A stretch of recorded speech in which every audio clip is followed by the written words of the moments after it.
process yesterday.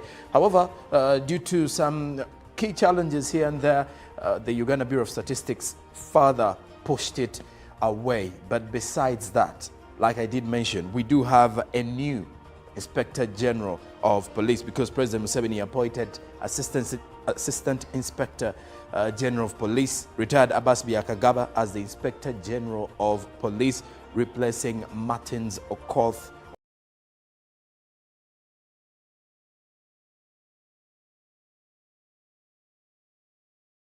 Ochola, who retired 2 months ago. So there you have it. More stories, not only from the local perspective, but away from Uganda. Now, let me check on the team and see how they are doing. I'll start with Chantal Oliver Kaninda, though I wouldn't wish to start with her because of what she wants to set out to me. Good morning, Chantal.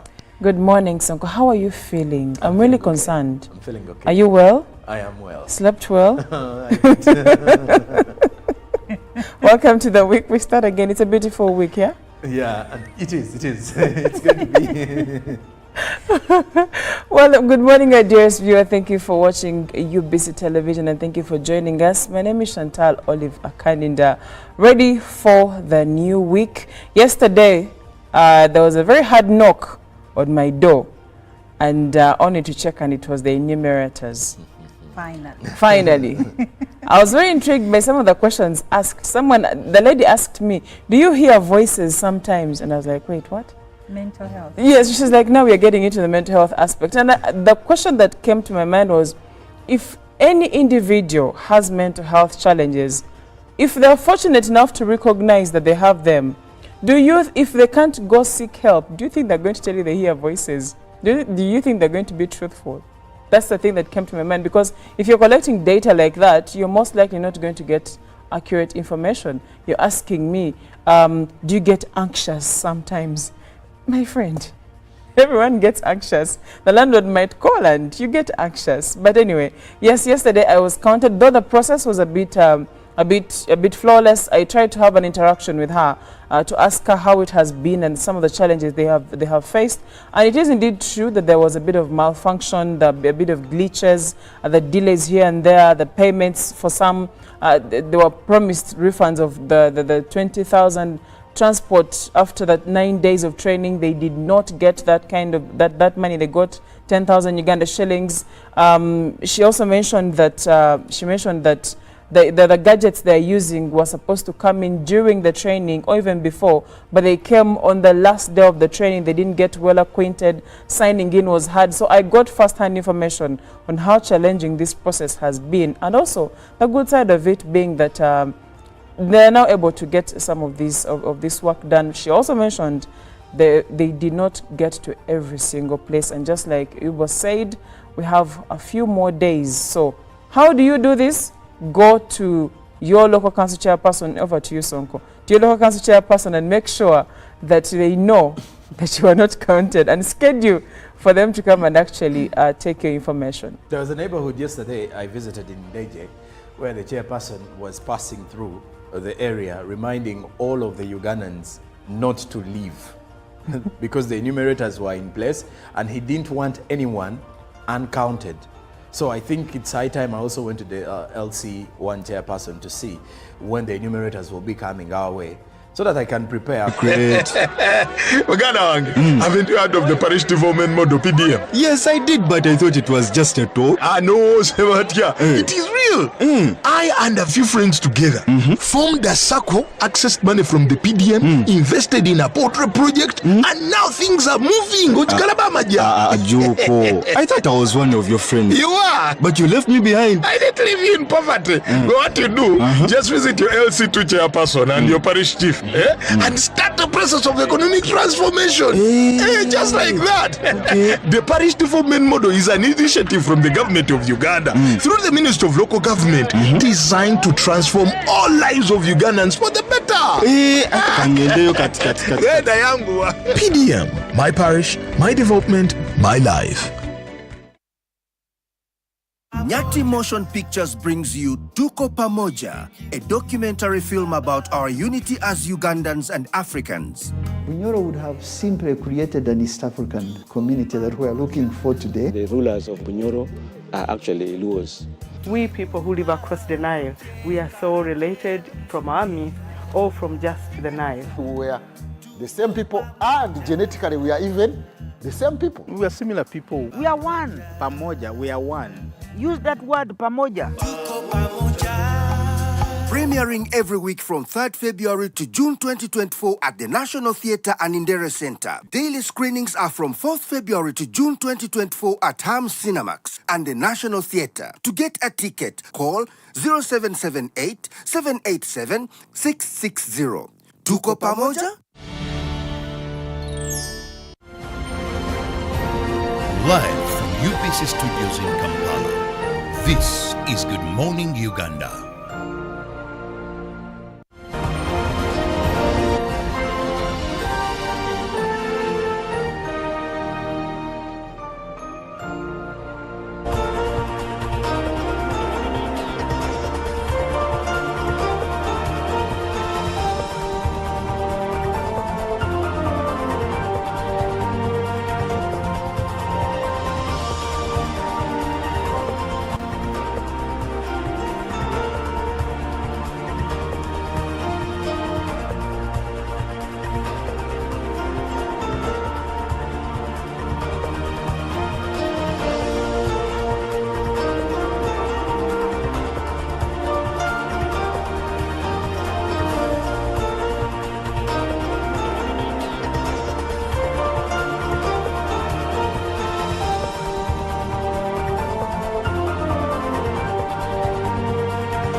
I'll be back from the break and you're still watching Good Morning Uganda.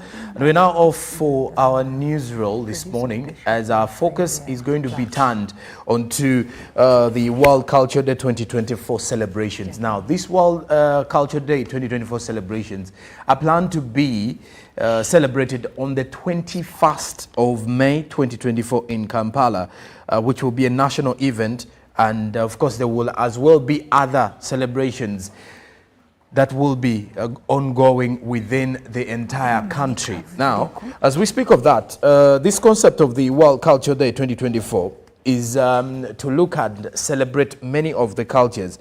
And if I'm to just give you a little background of where this came from, during the World Decade for Cultural Development from 1998 to 1997, United Nations Educational, Scientific and Culture Organization, that is UNESCO, pronounced May 21st as a World Day for Culture Diversity, for Dialogue and Development.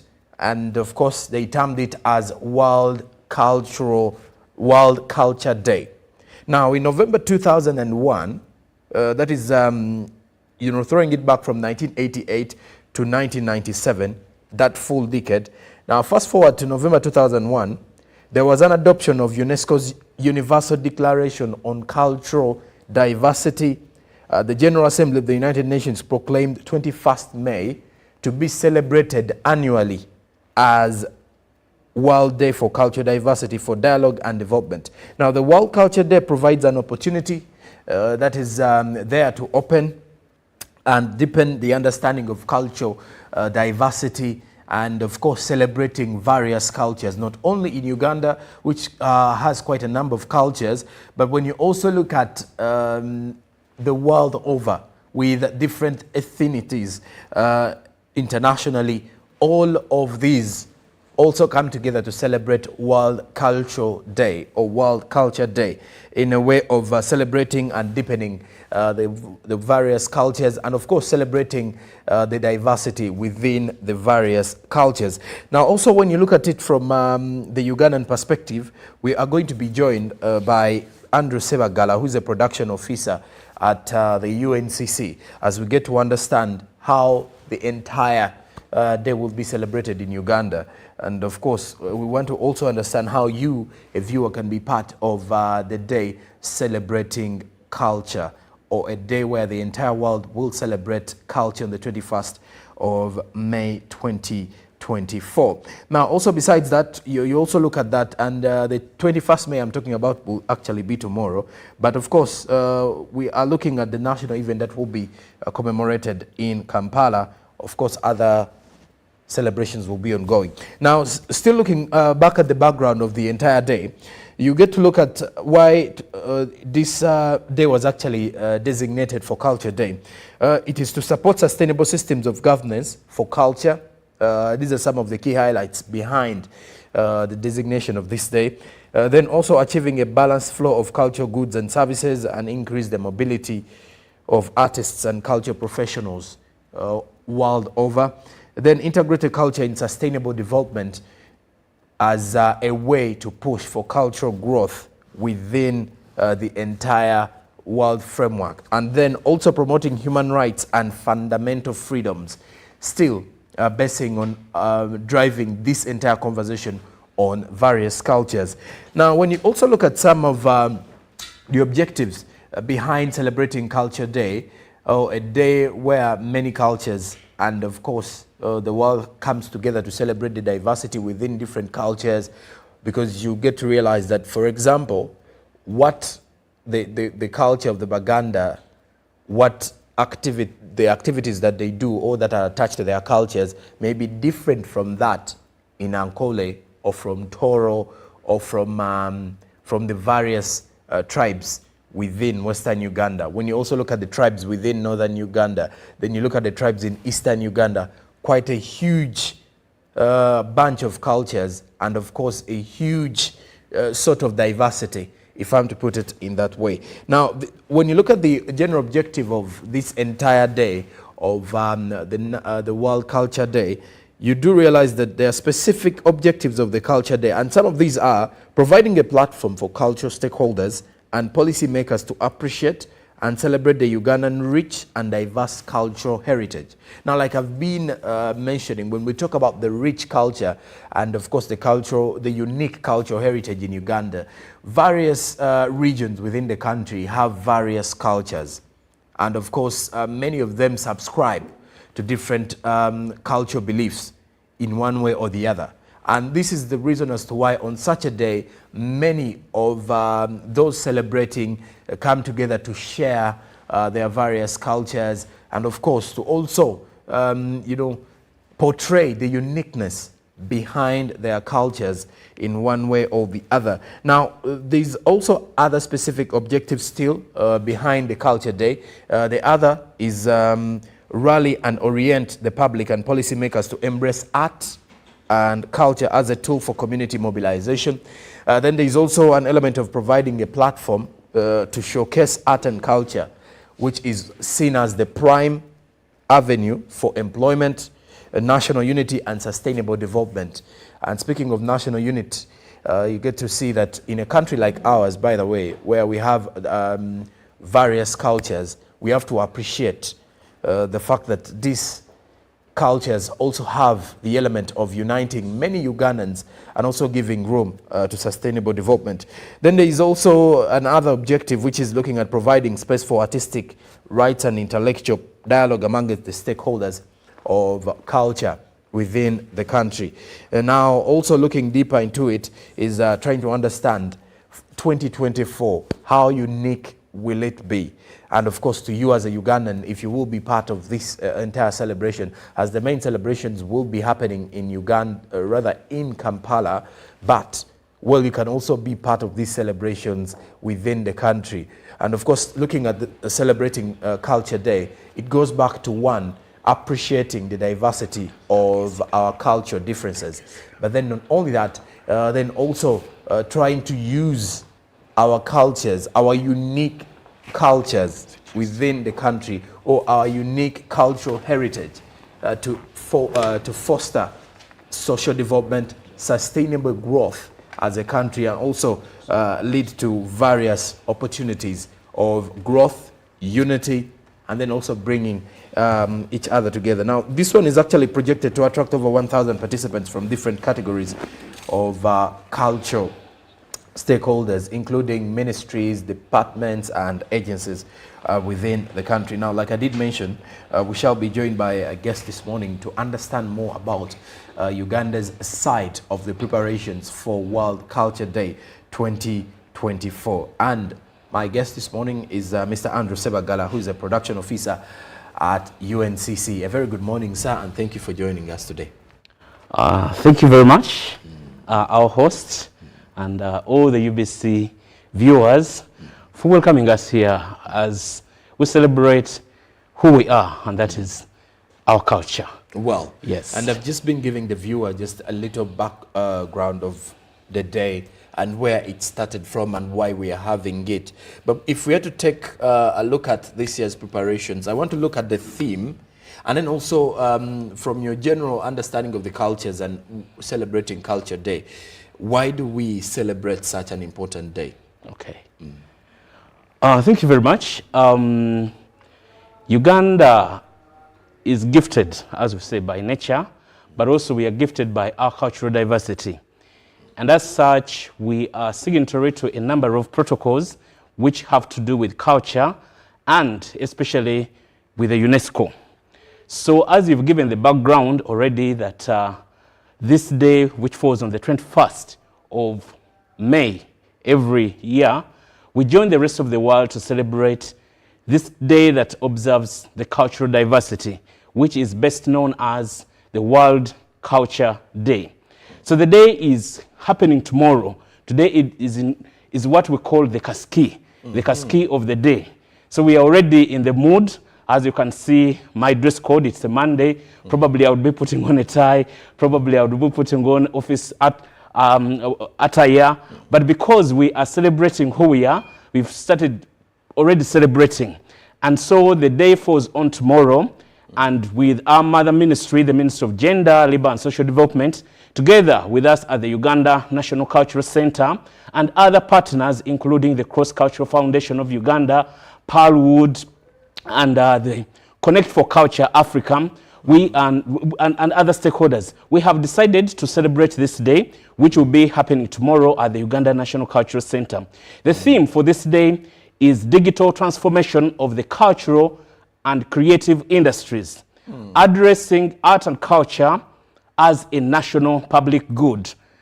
So we are looking at the digital transformation of our sector. We know that we are in that transformation. And how does this digital transformation of the sector address art and culture as a national public good? That is the theme. Okay. So because we are culture, that does not mean that the digital transformation has not affected us.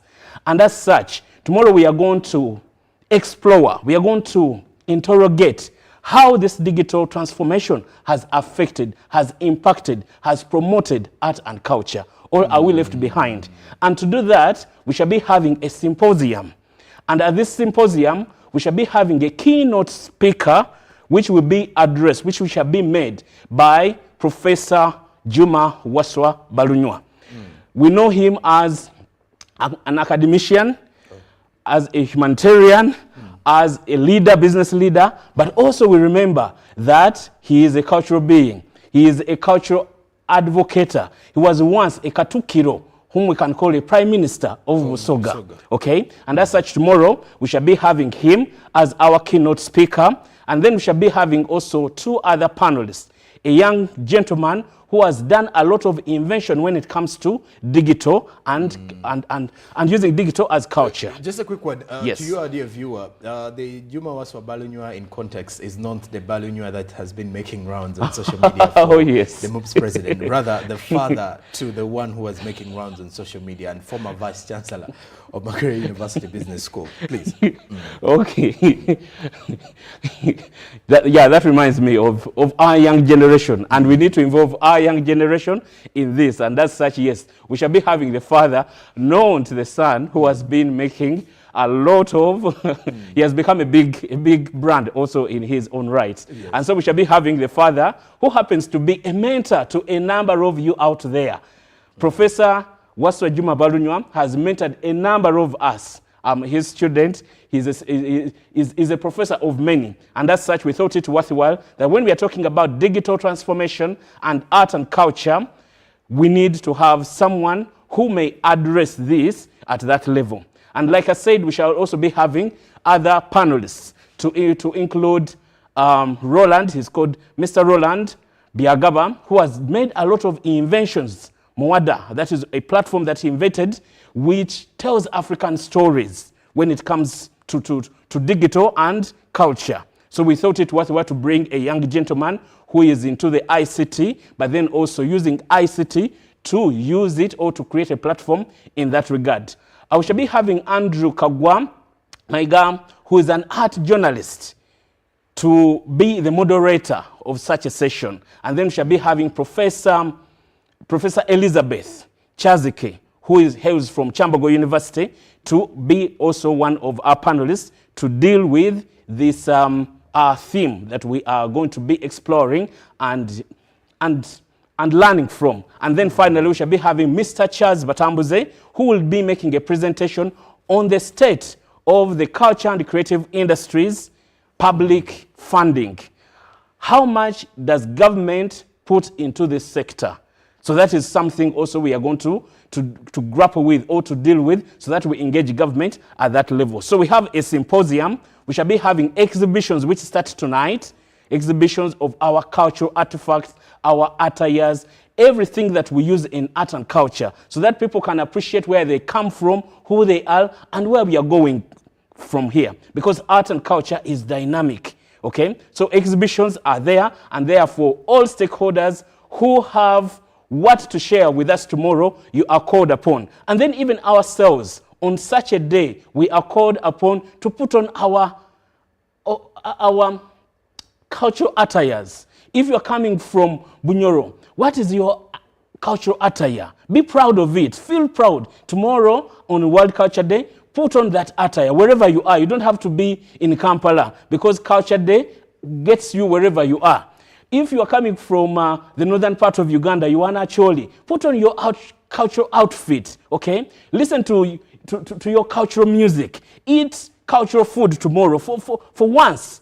Let us celebrate this day, not just here in Kampala with the celebrations we are going to have, but even wherever you are. Make this day count by doing something that is cultural to you, doing something that brings you out as a cultural being, okay? Sing a song from your village, okay? Sing, play an instrument if you're a musician. This time, instead of playing a guitar, the Muzungu guitar, get an adungu, get your drum and drum, okay? Because that drum means a lot to us. Do something, speak your mother language, wake up tomorrow and call your mom and call your dad and speak to them, Mugame, or Sibiotia mami, or Yotia. You get in your local language, so that you say, okay, today I've decided to celebrate this culture day in style. So that is what we are doing, and that is what we are promoting tomorrow, so that people can always remember that culture matters, culture is significant, culture causes a lot of development when it comes to Uganda. Okay, and you know, at the start, I was letting the viewer know that those that won't be able to make it in Kampala can still join the celebrations. And in my preamble, I was actually relating to the fact that there would be other celebrations countrywide. I don't know whether that is right, but I've seen it somewhere here in the statement. And how can the other people join the celebrations from their various regions? Okay, for tomorrow, one quick thing that we know, we are going to make use of the media, so that the national celebrations, which will be happening at the Uganda National Cultural Center, here at the National Theatre, will be broadcasted through media, through the streaming. So different people around the world, not just in Uganda, but around the world, because you know that culture spreads all over, and we know that Ugandans are spread all over, and therefore we call upon them to join through the media if they can't make it physically here at the National Theatre, but then also we shall share a link in that regard. But then also we are encouraging the different districts, because we have to work with the local government in celebrating different days. So that statement that you have shared is not wrong. It is to the fact that we are encouraging different leaders, political leaders, cultural leaders, because in each and every region, we have our cultural institutions. And when it comes to this day, we encourage the cultural institutions to join and galvanize and rally people to come and celebrate this very, very important day. So we know that not everybody can make it to the National Cultural Center tomorrow, but then in such different celebrations which will be done by the cultural institutions at the local government level, they can, at the end of the day, celebrate this day. But we also encourage organizations like the UBC here, like UNOC. I know I've attended UNOC, that is the National Oils Company. They normally celebrate this day. The nation's media, different organizations, I've seen them, MTN, they have what we call a cultural diversity, celebrating cultural diversity, because in these organizations, each and every one of us comes from a different cultural ethnic group, all different countries. And as such, cultural diversity has become a core value for us to celebrate in our organizations. And as such, organizations, the private world, the corporate bodies are called upon to remember this day and cause that celebrations. And I've seen a number of them celebrating cultural diversity in their own right. You see an MD putting on such a beautiful day a kanzu or a gomesi or a busuti at the end of the day, so that they really bring out that point that we are celebrating culture and we are proud of who we are and we are happy to be who we are. So we also call upon them in that regard to join the celebration. It may not be tomorrow, but the preceding days after. Okay. Yes. Let's throw in the aspect of the young people. You've said with the theme this time around, they're looking at, the conversations are going to be looking at how the innovation world or digitalization has affected or has impacted culture transformation and growth. But how are I haven't had you putting into the aspect of the young people getting involved in such a day. And yet, as much as we are, pushing for the culture, you have to make sure that also the young people are involved. The young ones, the youth are involved in these conversations. No, that's very true. And I think I pointed to it that when we are organizing all these events, we make sure that the young people as well are a part of this, even at the preparation level. And that's why I said that, for example, when you look at the symposium that we are organizing tomorrow, we have 2 young people, okay? One is the moderator, Andrew Maiga. We can't refer to him as an old person like me or like Professor Wasa Barunywa. And then also a panelist. On the panel, we have a young voice. But then also, when we come to the performances that are going to take place tomorrow, because what is the celebration without performance when it comes to Africa? Without our cultural music, without our cultural dances, without our instrumentation. So we definitely have a number of young people who are going to perform, who are going to celebrate with us, including, for example, Queen Keza. Some of you know Queen Keza, who has taken Uganda by storm when it comes to her telling the world that she's proud of her culture using fashion show, through fashion design and fashion. So she'll be coming tomorrow at the Uganda National Culture Center to celebrate with us. We shall be having a number of young people like Uncle Walter to come and dance. For them, they use dance, okay, contemporary dance, but interpreting this topic through dance. We shall be having young people from the tender talents to do cultural music and cultural dance, okay? We shall be having exhibitors who are going to showcase what they have invented and how they think culture means to them in terms of job creation at the end of the day. Therefore, we call upon all the young people to embrace culture. I know at times we think that culture is only for the old people and it comes with the old relics and things of that nature, but we want to tell you that if you do not have culture, if you don't embrace it, you almost are nothing. When you don't have culture, you are nothing. And at times you can realize that once you don't have culture with you, if your parents did not mold you and groom you in culture, those are some of the challenges that we face. People who have made it in this life, all of them, just mention a name, who have made real making it in this life. You will appreciate with me that they have embraced culture because their parents groomed them. they are behaved in a certain way, they look at things with that openness, and they embraced culture and their cultural norms and accepted who they are. When you don't accept who you are, at the end of the day, you are a nothing, because you want to be a Western person, you want to be a Muzungu, if I may be clear with you. You need to be who you are. You are a Munyoro, you are a Muganda, you are an Acholi. Be proud of who you are. That is the major point. Once you accept that and don't try to be something else, then life is going to be great. As we're rallying Ugandans to join the celebrations, the national celebrations at the Uganda National Cultural Center, let's first of all also look at, you've mentioned today would be the Kasiki. Exactly. Like the Baganda call it. What are some of those activities that are likely or are expected to be happening today? And then, of course, moving on till tomorrow. Let's look at that clear roadmap that you've set out, starting today. Okay, starting today. Okay, in fact, I want to even start from today. Okay. You see, the World Culture Day, tomorrow is the climax of everything that celebrates culture. Okay. We started the celebration of the World Culture Day on the 15th of May, Okay. which happens to be the International Day of Families. Okay. And culture and families, Move together. Okay, that is the basic unity that molds us into culture. So we started the celebration on the 15th of May, and then we went into the 18th, which happens to be the International Museums Day. And that celebration happened over the weekend in Soroti. And now we are going to climax it tomorrow on the World Culture Day. So we look at May as a day that celebrates culture. Okay, even after... So you treat the entire month of May exactly. as a cultural month. Yeah, when you look at the entire days, for example, you begin by even 5th of May is the day that celebrates Africa's heritage. So it's still culture. Exactly. And then on the 25th of May is Africa Day, which will be celebrated in Addis Ababa.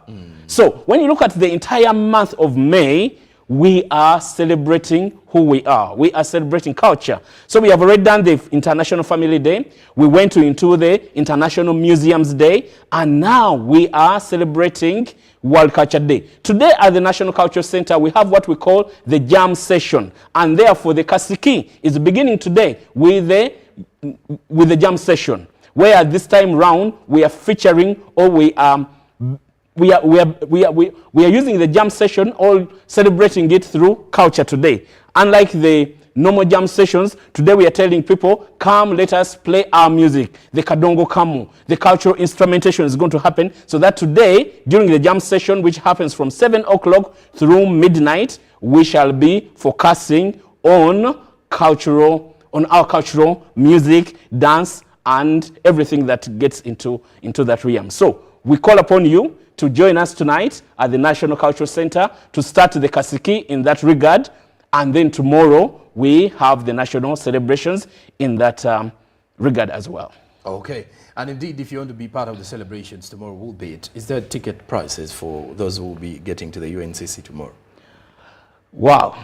We are saying the theme of the day is digital transformation. I'm looking at the ticket prices. Yes, I'm getting to that. When you talk about a national public good, art and culture, addressing art and culture as a national public good, we do not expect you to put a charge on such a thing. So there is no ticket for today's activities and tomorrow's activities. Why? Because the government of Uganda has already cleared that. The Minister of Gender, Labour and Social Development and the Uganda National Cultural Center, together with our partners, have made it possible so that we can organize this day at no cost for the participants and the audiences that are coming through, so that they can celebrate with us in that regard. So it's a free entry. It is a free entry. For Ugandans yes. to go and celebrate and be part of the Culture Day, the World Culture Day 2024. The 21st of May is celebrated annually as the World Culture Day. But like my guest has put it this morning, is that the month of May is treated as much as a cultural month, because so many days in there. 15th May, he mentioned a day for family. And then he has mentioned 25th is African Day. So when you look at all those days, really, you're entirely looking at celebrating diversity of the cultures. My guest this morning has been Andrew Sebagala, who is the production officer at the Uganda National Cultural Center. What would be your parting shots as we are winding up with our conversation? Thank you very much. Just also to clear, production manager, we have an officer. You may... So you're the production manager, yes. Not the officer, okay. You may... So there is also a production officer? Yes, you may... My production officer may think, hey, have they taken away my role? Okay. You know, Edwin Palace is our production officer, and I'm the production manager in that regard.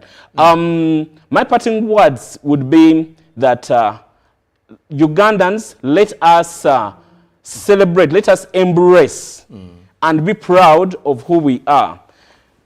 I pick it from the fact that many people up to today are not comfortable with who they are. We want to copy because of what we see on TikTok, on what we see on the social medias, and we are not proud of who we are. So we are beginning to think that it's important for us to accept who we are, believe in who we are, and be proud of who we are. And we can still be this and make it in life and not be taken over by the foreign media at the end of the day, and at the end of the day be nothing. So my parting shots would be, Ugandans, fellow Ugandans, accept who you are, be who you are, and be proud of your cultural being. In so doing, you will deal with a lot of issues in your life, the conflicts that happen in your life, because you have accepted that.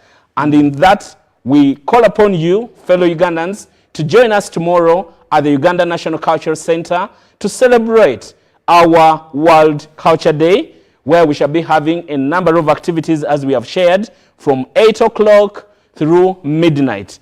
We have a special performance which will be coming from the legends of theater.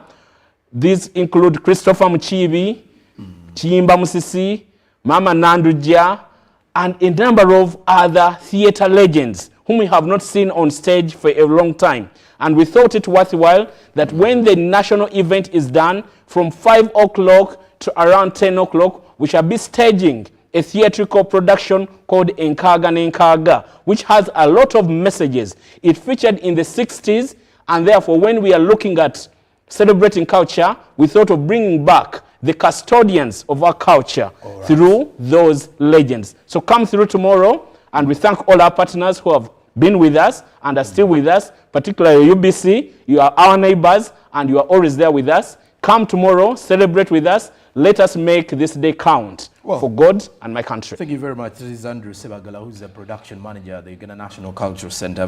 I've had the comment coming in from Chigwe Livingston from Deja Division. Where thank you very much for the comment, but due to time I won't be going through the comments this time round. Coming up is Alan Namisango with the Good Morning Uganda Tourism Express. So stick around for more as business updates are coming after that, and the traffic updates. You're watching Good Morning Uganda.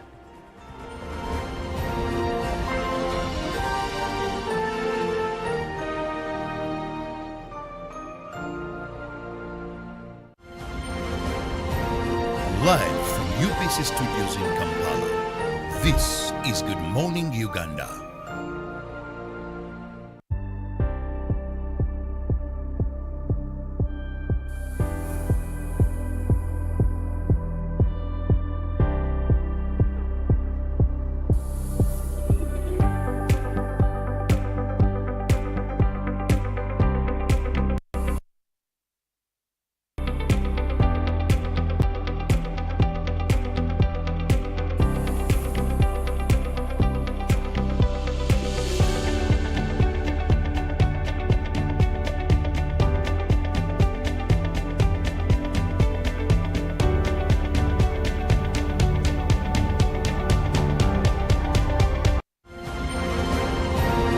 Live from UBC Studios in Kampala, this is Good Morning Uganda.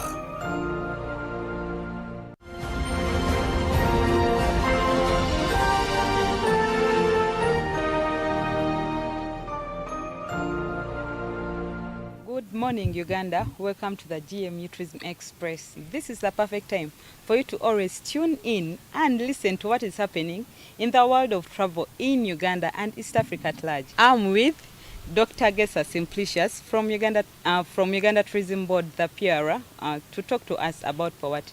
Dr. Gesa, you're so welcome here. Thank you for having me. I'm very glad to be hosted here in this show. Now, Dr. Powate is here, the Pearl of Africa Tourism Expo 2024. And the major exhibitors that we have in this expo are the tour operators. But my question is, does UTB take time to prepare the tour operators for this expo? Let's say if you're bringing in hosted buyers from London, from maybe Turkey or China, like whichever country that you're getting the hosted buyers from, do you tell the tour operators so that they get to know to study their customer behavior, their consumer behaviors? Do you feel that you prepare the tour operators that face these hosted buyers that come on the expo? Yeah, we are cognizant of the fact that the tour operators need awareness. And awareness, first of all, begins with the usage of that portal. How do you interface and manage to book meetings? Once you book meetings, what do you look out for?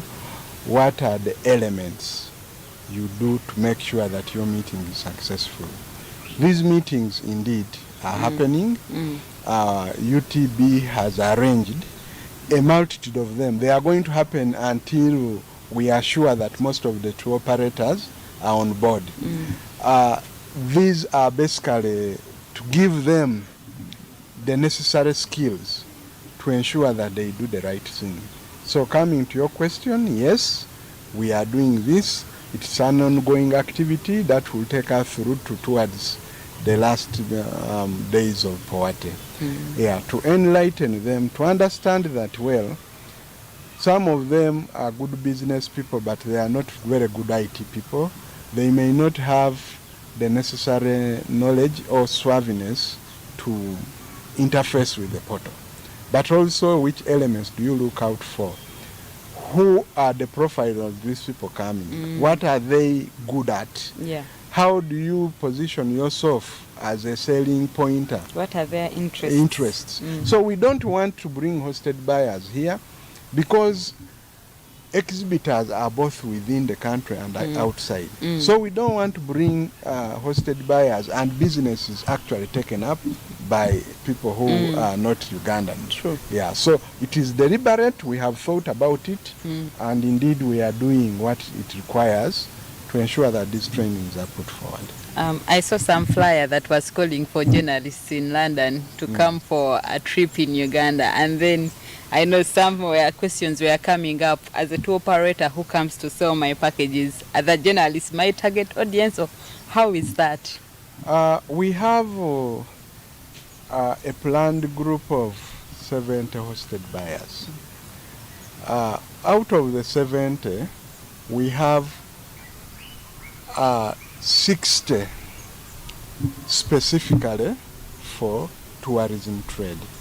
Only 10 of those are the journalists. And what is the role of the journalists? The journalists are basically there to sell the destination that these hosted buyers are going to speak about to the source markets. They are deliberately sourced from specific source markets that we have business from. So what do? They write stories, showcase and give the relevant publicity in those papers that they come from, so that people read about this destination. It is basically supplementing the work of the hosted buyers. Because when the guy approaches tourists that, hey, there is a good destination here, it offers these excellent packages, it is unique, the memory will quite tag to the post that he saw by a media buyer and say, oh yes, I've read about Uganda, and indeed it qualifies to have a good index. So they are only playing supplementary roles. That is not to understate the role of the local journalists. The local journalists, I am the head of PR in UTB, and I can speak with good authority that we are continuously doing engagements with our local journalists, because they don't need Powate only to showcase Uganda. Yeah. This one is a plan to roll it out in the daily lives of our existence year in, year out, so that when Powate comes, it's only the icing on the bag. So yes, we need the international media, but to supplement the hosted buyers to come into the country and write the good stories. Do you think Powate can be an icebreaker to the stereotypes with the domestic tourists? Like, can they be like, okay, now if I go for Powate, I get to get cheap travel deals. I get to know, like, because when you find that maybe most of the Ugandans think that tourism is for the rich, tourism is for whites, foreigners. Do you think Powate can be that icebreaker for those stereotypes? And someone comes there and feels that, yes, I'm coming there to get cheap deals, cheap travel deals. Yes, indeed. That's why we encourage the public to visit the expo. In fact, we have a day specifically dedicated for business consumer awareness. This day is set aside for the general public to flock into the expo and first of all get an understanding of the tourism aspects, which places to visit, what is the cost, who to approach, because the exhibitors are there, all the tour operators are exhibiting. The people who offer these trade discounts and deals are around, and they are taking advantage of the expo to ensure that they create markets for what they have. So yes, it's a good opportunity for the general public to get a lot of information in one center. In fact, it's the only day you will avail everything you need in one-stop center. Tourism is not expensive, as people often pay. How much do you need to pay to go to Dubai, to go to Kenya? You have to first of all put an air ticket in yourself, you have to get food. We have very excellent beaches in Kalangala, but when someone who feels the thrill of jumping into a plane, they forget that you have something very, very cheap and basic and even enjoyable, much more enjoyable than what you're dreaming of. I encourage the general public to come up and go and see for yourself. Look at the tourism offering that we have. Look at the spectrum. Compare the deals. Because there are many tourism players. Check it out. Give a discount here, go to another one, see what you can go within your budget. I'm sure you'll reach a conclusion and go and tour your country. And that is it that we heard from Dr. Gesa, the head of PR at Uganda Tourism Board. Well, I think it is an opportunity for you to show up at the Pearl of Africa Tourism Expo and open up doors that you never thought that you would. Thank you so much for watching. Catch you tomorrow.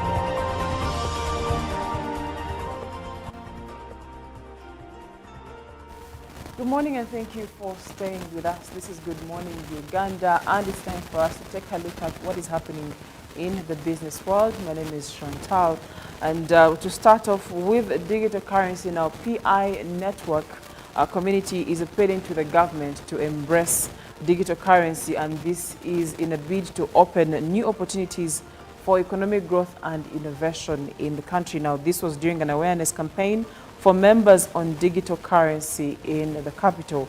Now, PI Network Uganda is a community of individuals in Uganda who are actively involved in cryptocurrency projects that aim to secure a digital currency. Now, members of the PI Network Uganda have appealed to the government to embrace digital currency to ease transactions for the Ugandans. Isaac Tumwebaze, who is the head of technical department, urged youth with smartphones to stop being job seekers, but to embrace PI network in order to create jobs for themselves. Also, Fajan Nyonzima, who is the leader of PI network, asked for support from government departments, especially the likes of URA, and advocated for the use of PI network to collect revenue. Now, some organizations like BitPesa, Yellow Card, and individuals in Uganda are already using digital currencies, and hopefully this move is going to bring a major shift on how we do our transactions in the country at large. And moving on, we take a look at local content. Now, in line with the commitment to bring premium local content to every television room in the country, MultiChoice Uganda has started a drive to bring local content closer to the viewers. Now, this initiative is as a recent move by the pay TV giant, that is MultiChoice, or the one that you people know as DSTV. You know, to open Pearl Magic Prime to more DSTV and GoTV viewers, and this is going to be accessible on DSTV Access and GoTV Plus. So if you are someone out there that is, you know, that has these channels and you've not been able to access Pearl Magic, then this is good news for you. Now, MultiChoice, this is according to the local content manager, that is Brian Molondo, says that strides are being made in improving the quality of content as the country and as we put out, and this is the key ingredient to the revival of local film sector in our country. If you have had a chance to watch Pearl Magic or even Pearl Magic Prime, you will agree with me that there is a lot of local content that is on there, and well, that is good news for us as Ugandans. That means we grow, because you'll find DSTV in South Africa and very many other African countries, and also the fact that you can access it even using your phone as on an app. Definitely, this is good news when it comes to how far we can go as our country and also the film industry. Now, this follows merging of two local channels, that is Pearl Magic Prime and Pearl Magic Local, into Pearl Magic, and definitely that is why you'll be seeing this move take transition to go to DSTV Plus and GoTV, DSTV Access and GoTV Plus.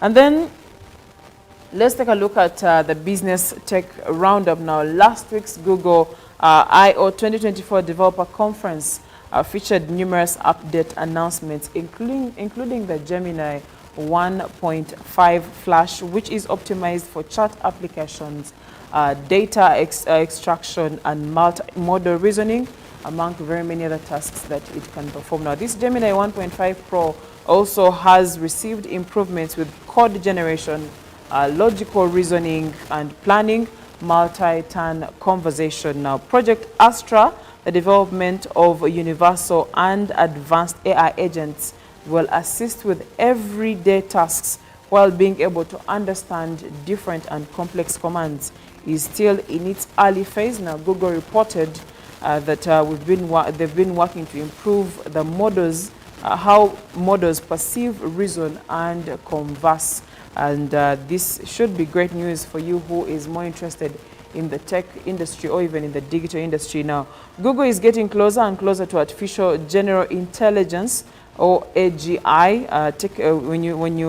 When you look at things like Project Astra and places and assign reason to them, this will soon have an enormous impact on robotics and other automation in workplaces.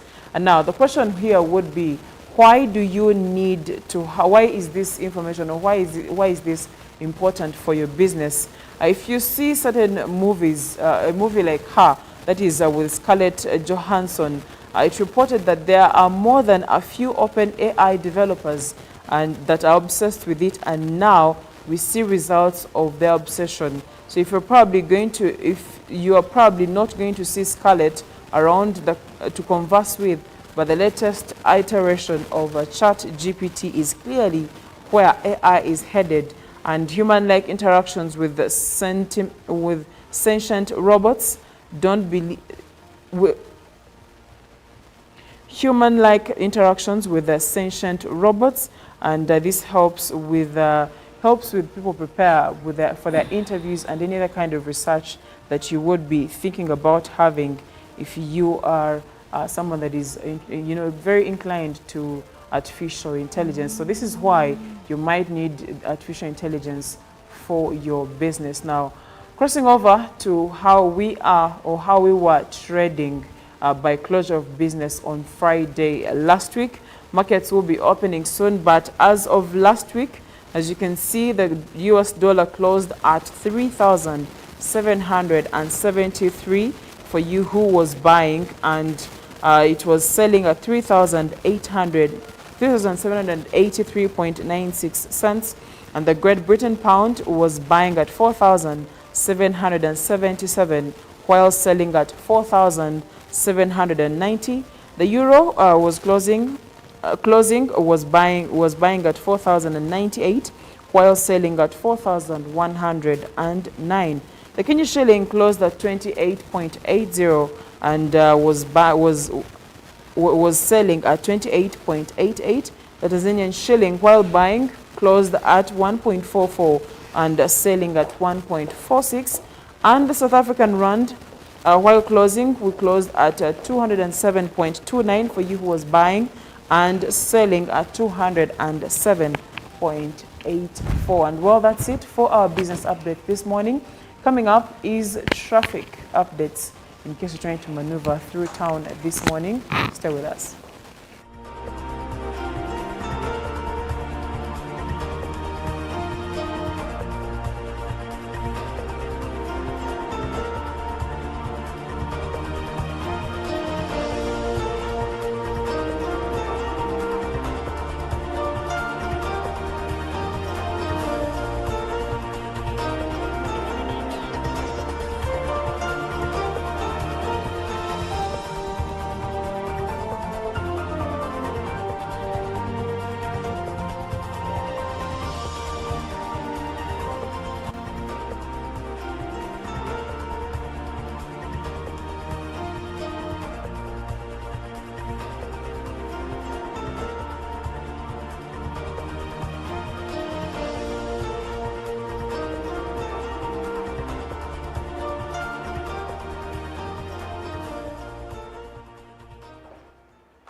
Fresh new day, fresh new week. My name is Olive Monica Najuma.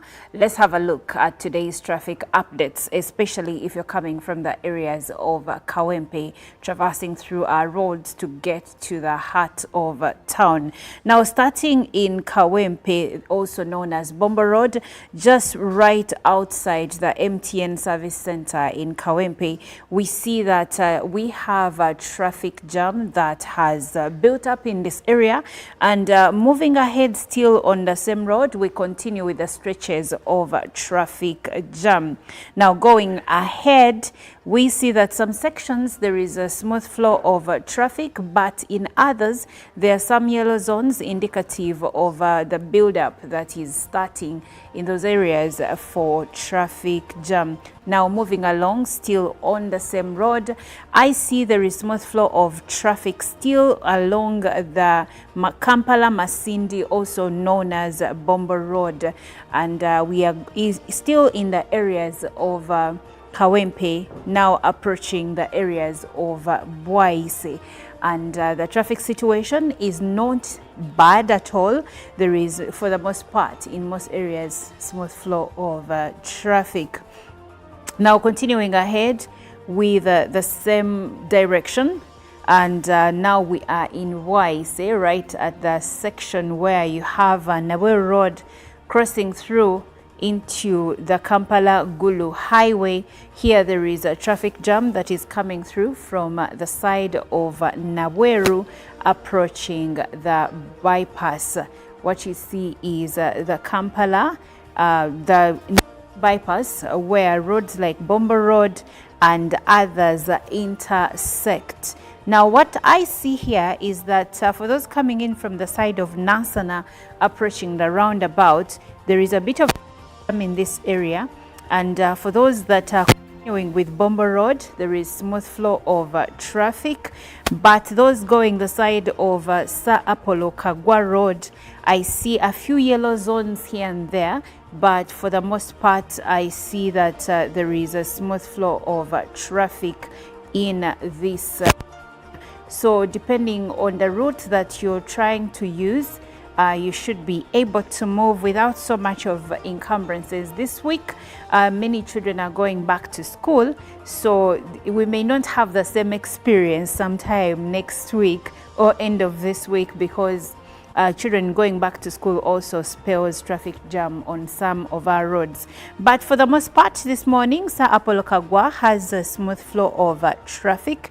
Now I want us to see how Kagwa looks like right at the intersection that takes you to Makerere Road and to the areas of Nakulabye. Now I see that there is traffic jam that is starting to build up along the Sir Apollo Kagwa Road, and of course, for those coming in from Chimera Road, I see a bit of traffic jam there as well. But going back to the main road, which is Sir Apollo Kagwa Road, there is a section that has intense traffic jam, and continuing ahead after that section, we now have smooth flow of traffic. A few yellow zones here coming in from Namfumbambi Road, but for the most part, when you go back to the main Sir Apollo Kagwa Road, we have smooth flow of traffic. Now at the intersection right next to Full Gospel Church, and of course for those coming in from Nakulabye,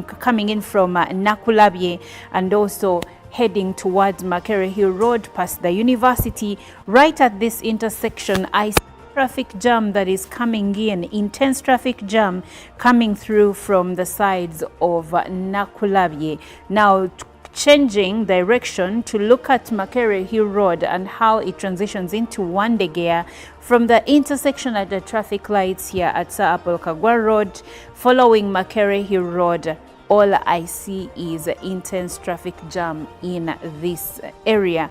And of course, those coming in from Gaddafi Road or going that side, there is smooth flow of traffic in that direction. But for those going towards Makerere University, I see a long yellow stretch from the main road to the university main gate. So if that's where you're going, you should be advised. And if you're heading into Wandegea, I see that in as much as we don't have red zones coming in from Makerere Road, we have a yellow zone, which means that there is slow movement of traffic.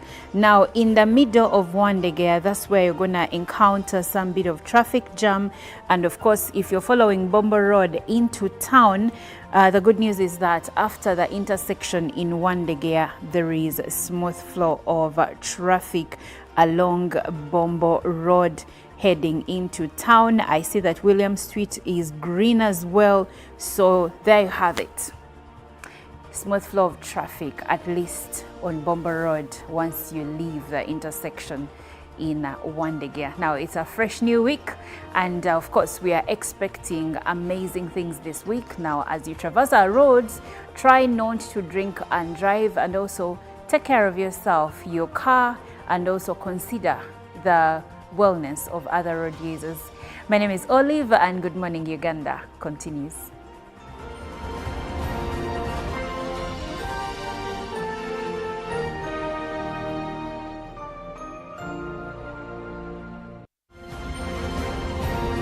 Live from UBC Studios in Kampala, this is Good Morning Uganda.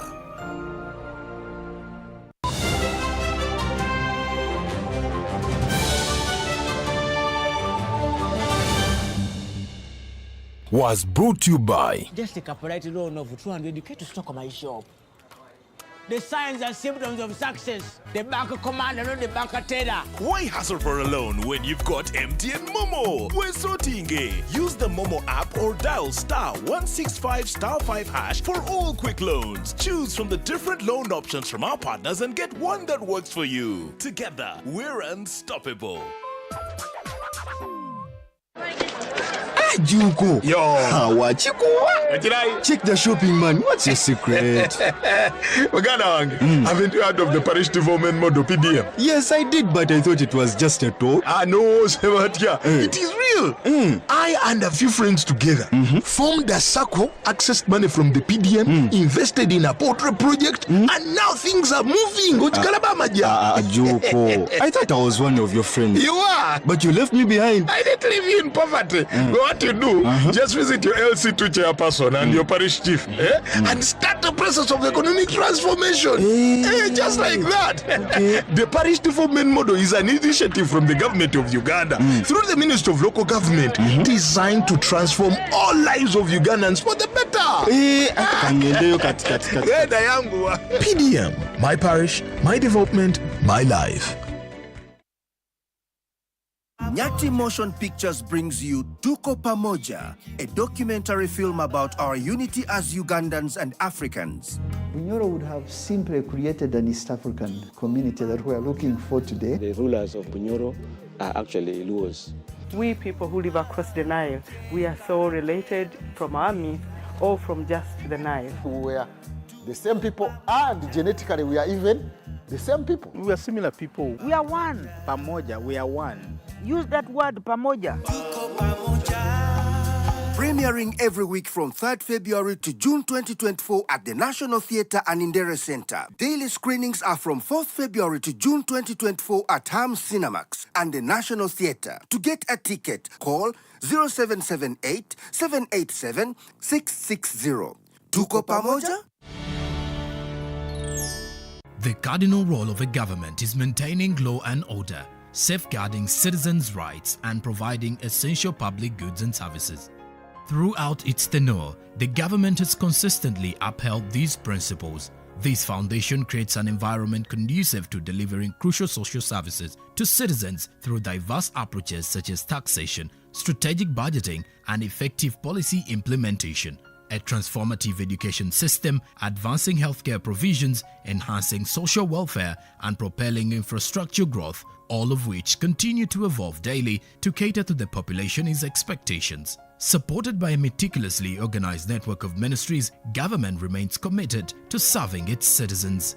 Coming soon on your public broadcaster, The Front Bench, your interface with the government every Monday at 8:30 p.m. with Joram Paul Sonko, only on your public broadcaster, UBC, inspiring Uganda.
Well, we'll be back from the break, and here we are for our Good Morning Uganda agenda, and our conversation this morning is heading to establishing a national cooperative bank in Uganda. Now, we are going to be looking at and following the results from the consultations that have been ongoing, done by, of course, the leader of the cooperatives and, of course, the cooperators in the entire country. And like Robert Chirabo Nyonyitono likes calling him Mr. Cooperative, does join us this morning.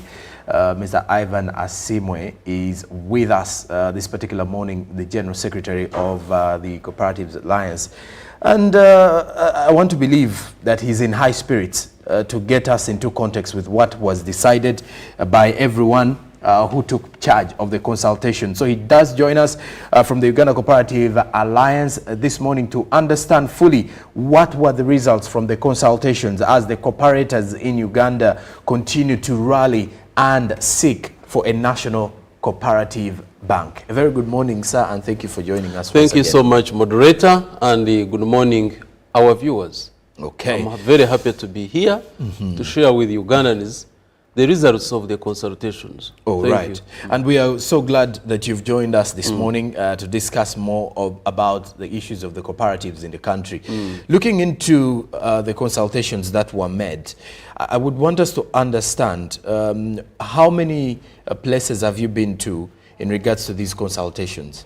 Thank you so much. First of all, I want to really thank UBC, the board and management, for giving the cooperators this opportunity. You remember before we went down for consultations, we were here, we shared with Ugandans, we used different radios and TV stations, and I'm very happy that finally we're there on the ground. We started with the Guru. And then from Guru, we moved to Fort Portal. Guru was northern region, the Lango, Acholi, West Nile, and part of Karamoja. We moved on to Fort Portal for Midwest, and then Mbarara for Western Uganda, Central in Kampala here, and finally Mbale for Eastern region. Moderator, we really, as cooperators, we realized that the cooperators are hungry for the bank. And before they came up with the resolutions, we had various discussions. Of course, we started with capacity building, and then finally consultation on the establishment of the cooperative bank. However, before they came up with the resolutions, the cooperators have been raising concerns for a long time, because remember, cooperators had a bank, the cooperative bank, that had been established in 1964, which closed on the 19th of May, 1999. So since then, there has been a very big vacuum, especially in accessing affordable and appropriate finance. And since then, the cooperators have been raising a lot of issues. When do we have our bank? When do we have our bank? Because ideally what the cooperative bank does, it goes through the cooperative structures and the way it used to work. For example, if you're a member of a cooperative union coffee, then the bank would give money to the union in the form of crop finance. Then the union would extend this money downstream to the primary societies. So if Ivan was a coffee farmer, the coffee has not yet matured, but my child is going back to school, I would not need to run to these money lenders to borrow money, or even to these middlemen to sell my garden before the coffee has matured. So ideally what would happen, I would now go to my society without even necessarily taking my wife or my husband as guarantor, without any security, because the security would be the coffee which I'm going to bring when at the time of harvesting. So it was very clear. I now go, pick the money, take my child to school, and then after I harvest my coffee, bring it to the society, and then they deduct the advance and give me the balance. That is how the system was working very perfectly. Now, because of that gap, cooperators have been asking for long, since 1999, how do we close this gap? How do we access money that is affordable? Affordability is in terms of costs.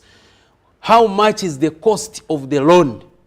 Because a cooperative bank is not focusing ideally on profits, but is focusing on socio-economic transformation, is focusing on this, on serving the needs of the cooperators and the general public.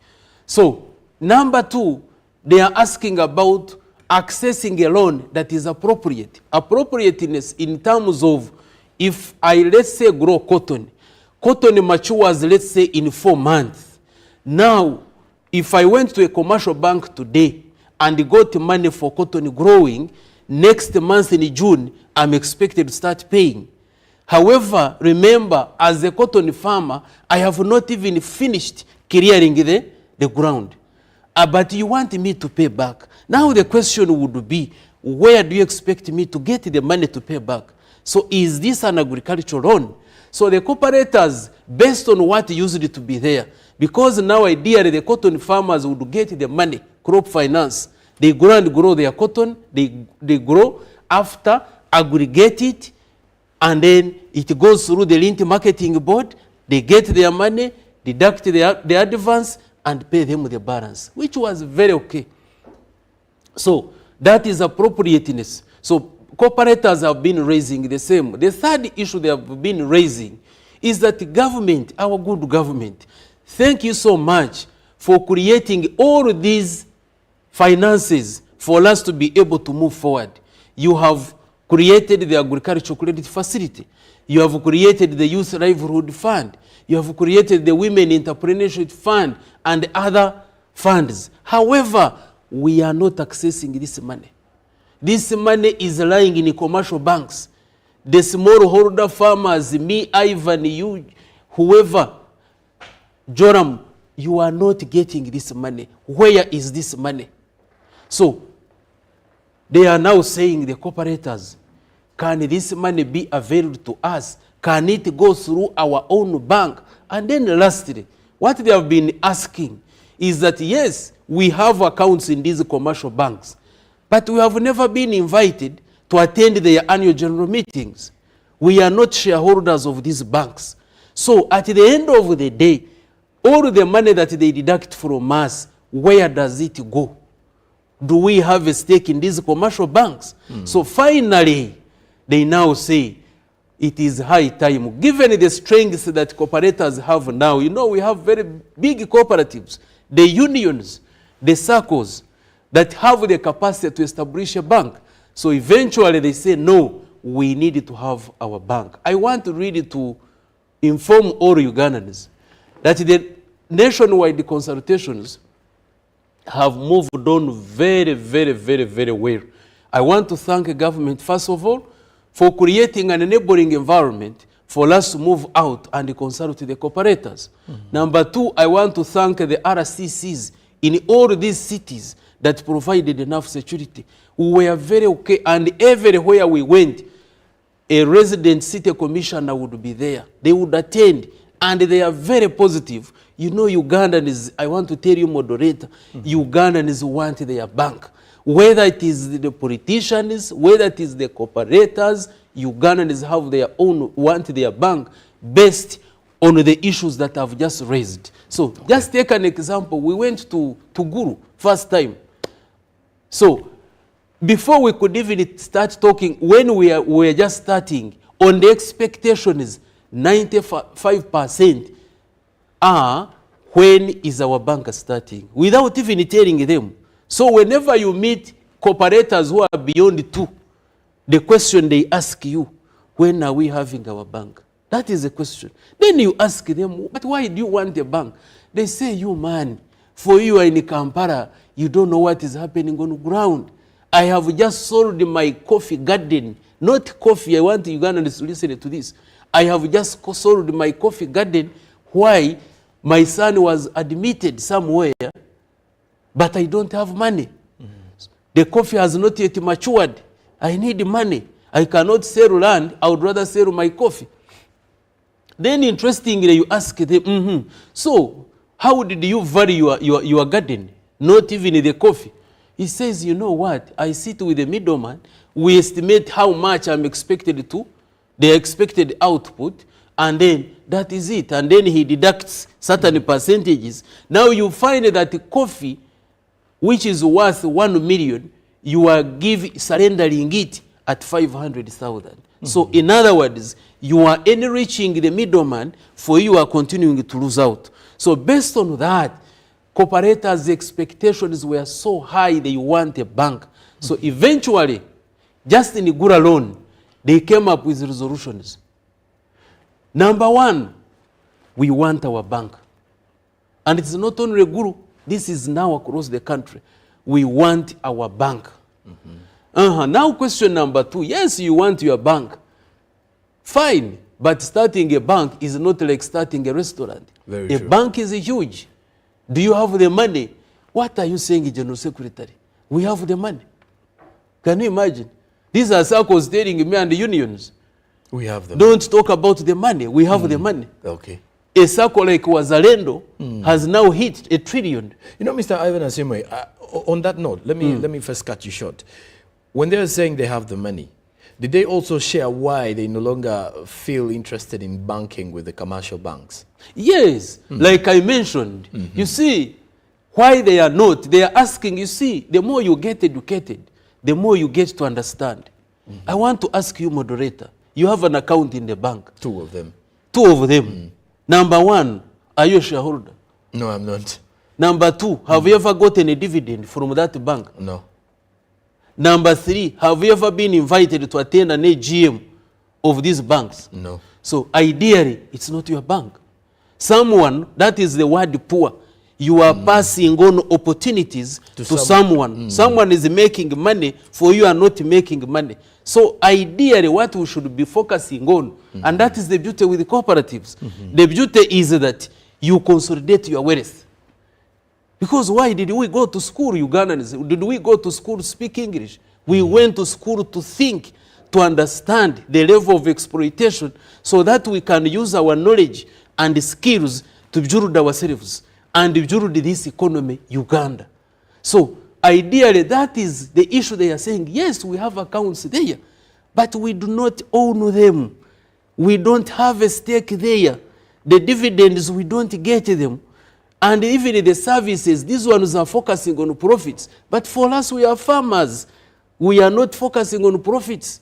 So can we get a bank that is going to listen to us when I'm a cotton farmer and I know I'm going to harvest my cotton in 4 months?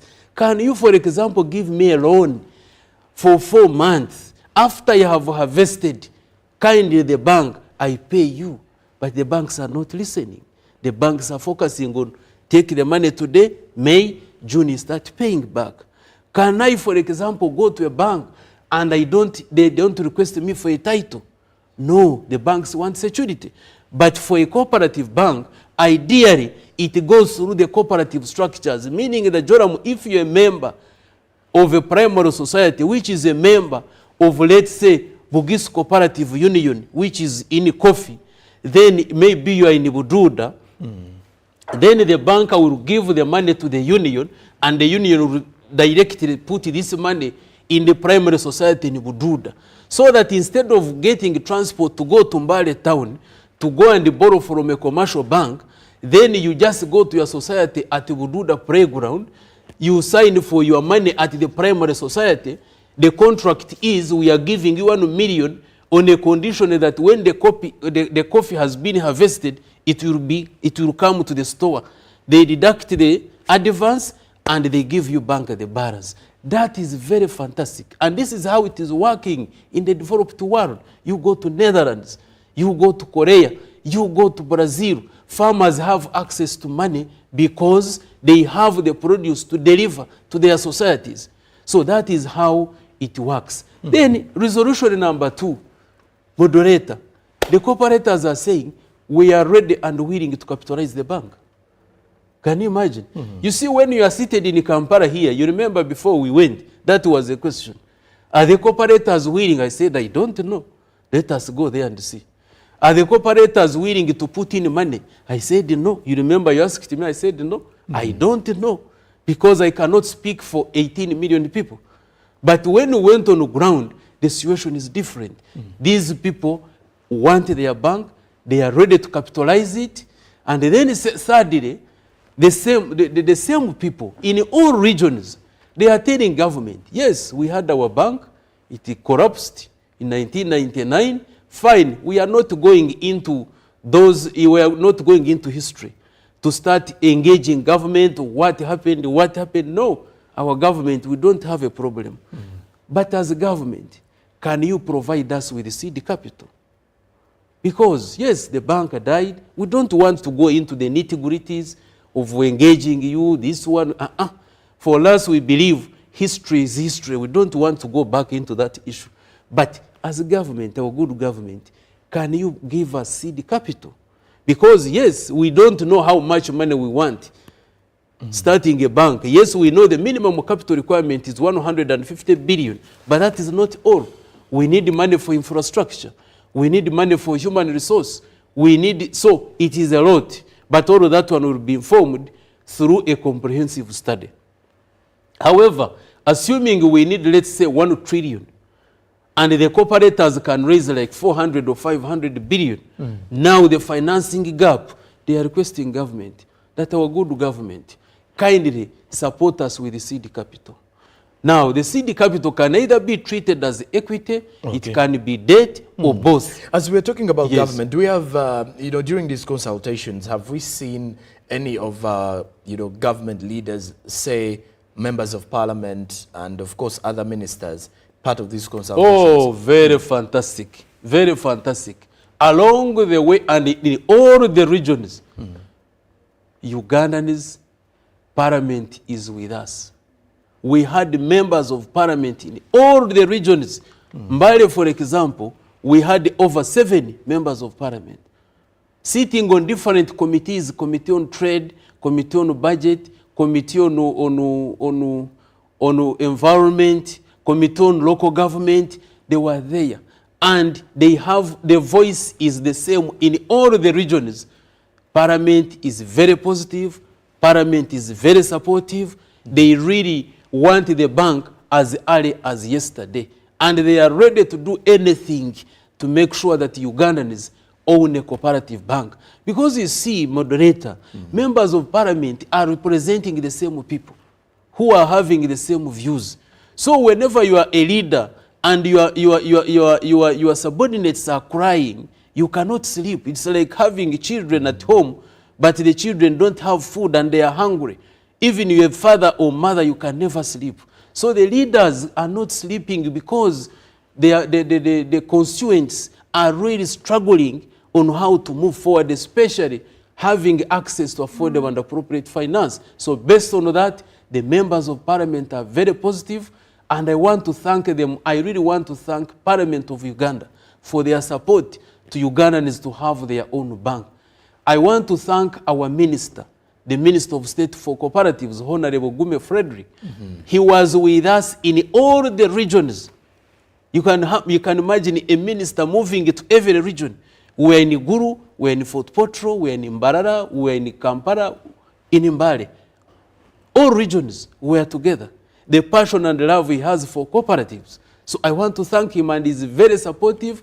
And all of these resolutions are not the resolutions of UCA. They are not the resolutions of the minister, neither the ministry, but the resolutions of the cooperators. So the cooperators officially handed over these resolutions to the minister in every region. And you know the message, Honorable Minister, we love you so much. Members of Parliament, we love you so much. But we want you to take these resolutions. They are here. In every region, they are all here. Take these resolutions, escalate them to higher authorities. They are requesting the minister, kindly take the resolutions to Parliament, take the resolution to His Excellency the President. This is what we want. So these are not our resolutions. Another resolution is that they are asking government, that thank you government, our government, for creating an enabling environment, and also for creating funds for the smallholder farmers especially, and other SMEs. However, this money is lying in commercial banks, and majority of us are not accessing the money. These are the people, the cooperators themselves speaking. So whatever I'm mentioning here, I am representing those people.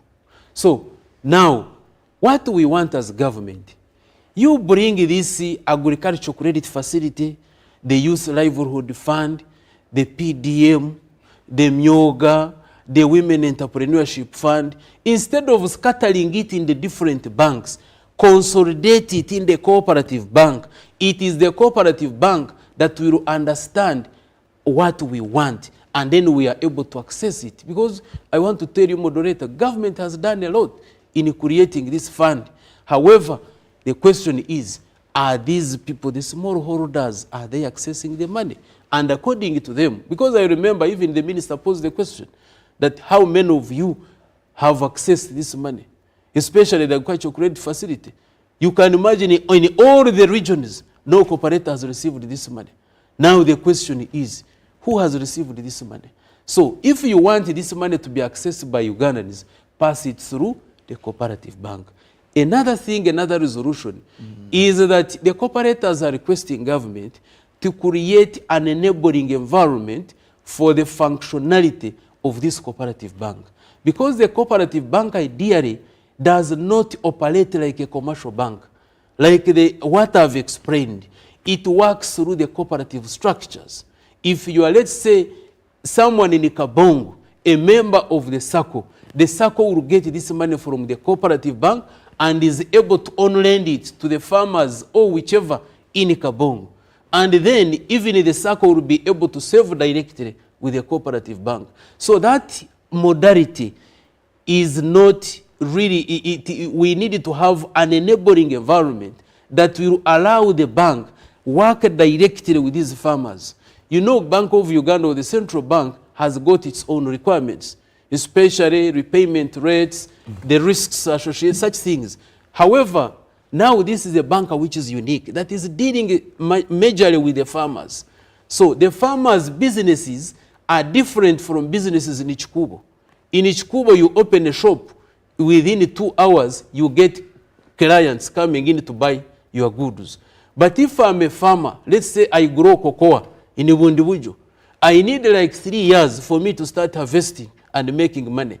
However, the commercial bank may say we want repayment. Central bank will, of course, they have their guidelines. You give loans to farmers, they should start paying back. But the other side, you remember, the farmers have not harvested cocoa. So which bank is going to address this gap? So the cooperators are requesting, let the government create this enabling environment for us to create the bank. Then lastly, there was also an issue of some, anyway, before I come to that one, they also, cooperators agreed that their apex body, which is Uganda Cooperative Alliance, should continue to spearhead the entire process of establishing the National Cooperative Bank. Yes, because it is their apex body. Then lastly, unanimously cooperators agreed in all the 5 regions that they are tired of masqueraders. In this country, there are people masquerading as the cooperative alliance. So they have said, please, we do not want to hear anything to do with other cooperatives which are not formed as cooperatives, calling themselves alliances. Because in Uganda, there is only one alliance, which is Uganda Cooperative Alliance. The rest below Uganda Cooperative Alliance are unions. There is nothing else called an alliance. So they totally disowned it and requested the office of the registrar to immediately deregister these organizations who are masquerading, and then even the minister to take immediate action. And now, following the end of these consultations from the various regions, one would ask, what is going to happen afterwards? Now, what is the Cooperative Alliance working towards achieving the goal that many of the cooperators feel will be a starter for their growth and sustainable development? And again, the consultations are done here. Do we expect a bill to be tabled in Parliament? Do we expect a follow-up by the ministers and then the members of Parliament involved? What next for the Cooperative Alliance? Thank you so much. Thank you. Before we did all these consultations, first of all, I want to thank His Excellency and the government that the cabinet approved the decision to start a cooperative bank. So whatever we are doing has already been passed by cabinet, which is the first step, because we could not go to consult without cabinet approving. So it approved. Now we are done with the consultations, because it's a process. Like I mentioned, starting a bank is not like starting a small hotel. So we have done the consultations. Now we are coming on ground to do a comprehensive study. Now the comprehensive study will tell us the infrastructure required, the human resource required, the capital required, the financials, all that needed. And then finally, that is when we shall know the next step. Because you cannot start a bank, for example, when you don't know how much capital you need. when you don't know the infrastructure and the human resource and everything, the legal framework. And then finally, like you are saying, our study plus these resolutions will be handed over to the minister, and the minister will table them in the cabinet and also parliament. That is why these resolutions were handed over to the minister for escalation. So from the research, we shall now go to other consultations. Okay. Are you seeing the process? I am. Other consultations, other stakeholders. It is not only the cooperators. No, we have other stakeholders. We have the academia. We have the central bank. We have the researchers. We have the legal fraternity. We have the accountants. So all those will be consulted. So that why we are doing this, moderator, is to avoid what happened in the past. Okay. Like I mentioned, we do not want to walk in the dark. We want to make sure that everything is clearly streamlined, so that by the time we launch it, we have done all the background that is required. So that is where we are heading. And then finally, we also we have requested our minister that we need time to sit with His Excellency the President, because we have a 14-man committee that is steering this. It's not all Ugandans. We have a 14-man committee which is chaired by Uganda Cooperative Alliance, myself as a General Secretary. So in fact, immediately after these consultations, we are meeting next week. So in our meeting, we shall now agree on how to get a consultant to start studying. And then so we move like that. So at one time, we shall also meet Parliament. We shall present a paper to Parliament. Because these are the legislators, you cannot work without them. We need their blessings, we need their buy-in. Then we shall also have a meeting with His Excellency the President, and even if possible, we meet with the Cabinet, such that at the time we start, we have the buy-in of each and everybody, because we need everybody in the whole arena. So that is it. Okay. And of course, you can definitely get to be part of our conversation this morning and share with us what you think the cooperatives are. I'm seeing some comments coming here. And this one says, do you know what led to the death of cooperatives and how have we prepared to overcome? Which one? Death of what? What led to the death of cooperatives? I think what led to, the cooperatives not to sound as much as they were in the early post-independence era, and how have we prepared to overcome? I want to believe the consultations is one of the reasons. Very good. You have answered it already.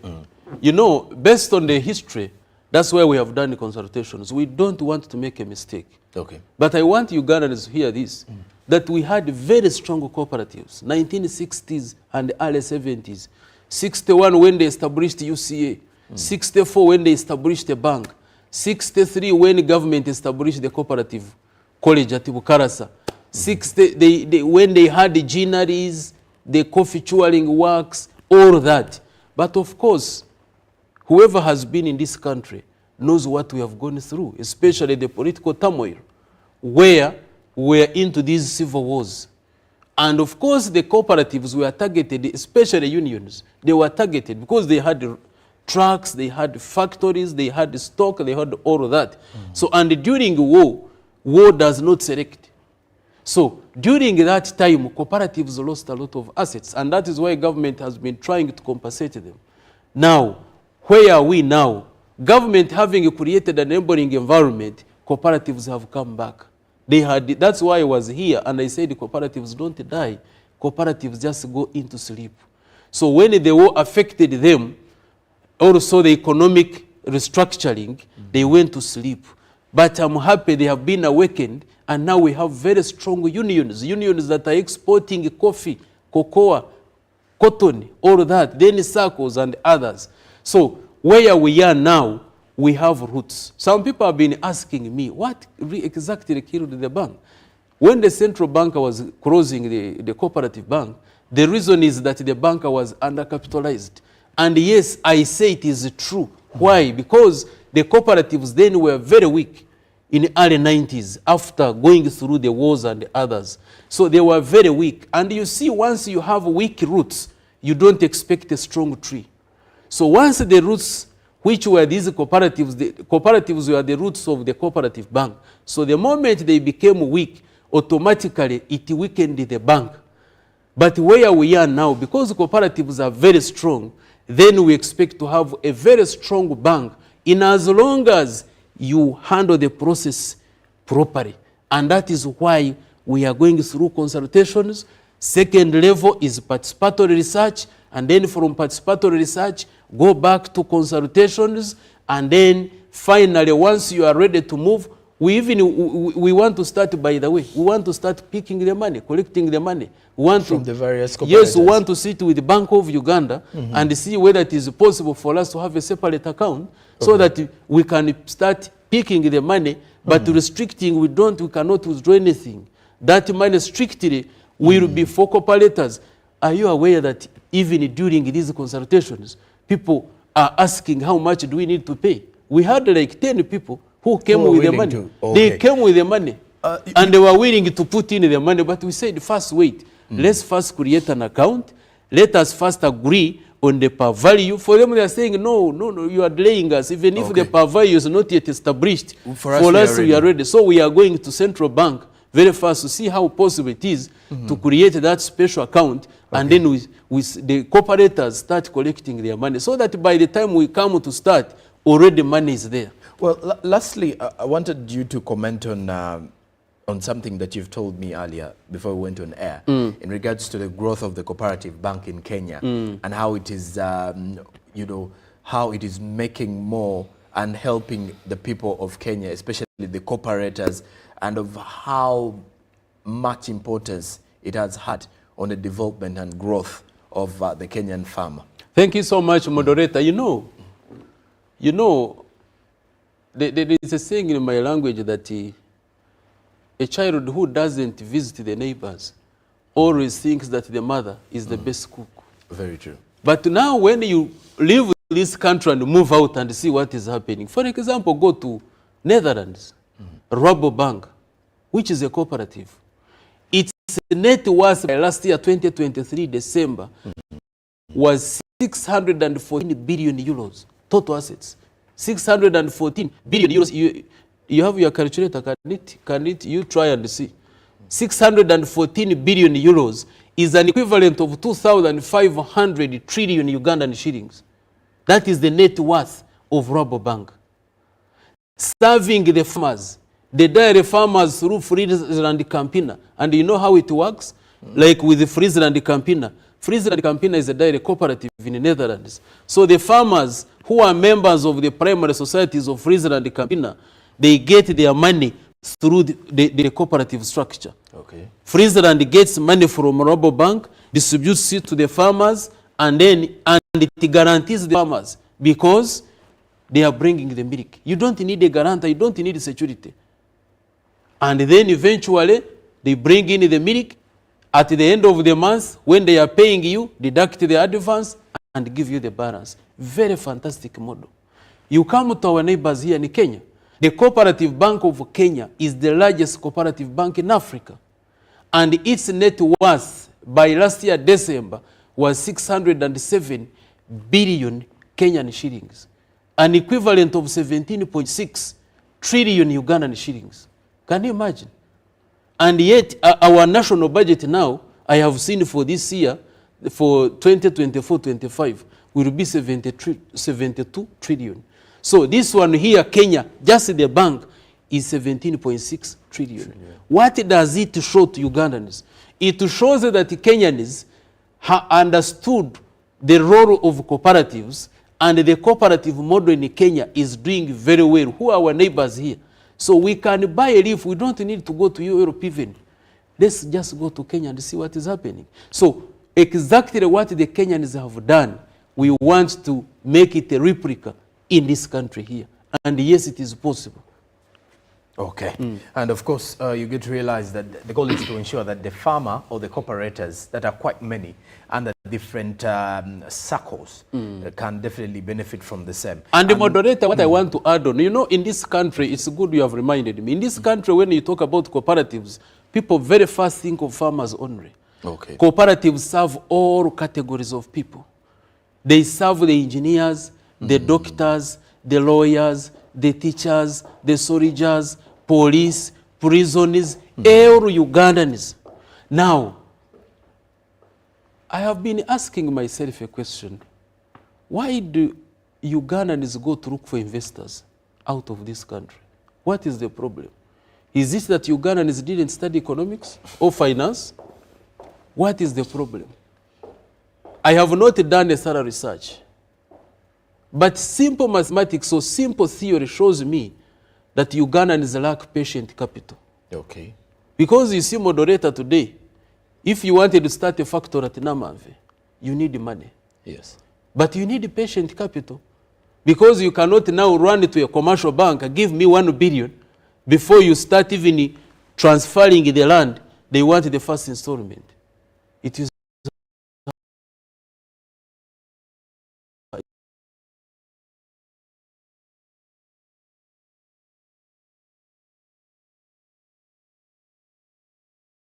it has not helped you. Need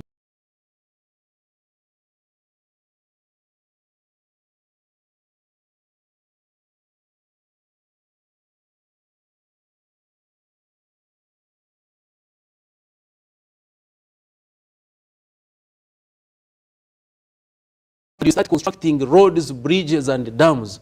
That one will create jobs to Ugandans. Number 2, it will build the capacity of the local citizenry. Then those who are engineers go to doctors. The doctors form their own cooperatives. Eventually they have a very big union, and then that union is able to get the patient capital. You can now go and establish a first-class hospital.